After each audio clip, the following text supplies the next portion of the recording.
এখানে আমরা দেখতে পাচ্ছি কিউবিক রুট 81 ভাগ কিউবিক রুট 81 ভাগ কিউবিক রুট 81, এটা অসীম পর্যন্ত চলে। তাহলে এর অ্যান্সার কি হবে? খুব সহজ একটা কোশ্চেন। দেখো, আমরা মাত্র 5 সেকেন্ডে আমরা এটা সম্পন্ন করব।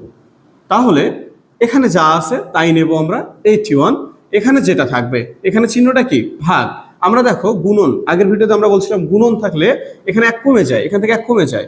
আর যদি ভাগ হয় এখানে 1 যোগ হয়, তাহলে এখানে 1 কি হবে? যোগ। তাহলে এখানে 3 ছিল, তাহলে হয়ে গেল কত? 4।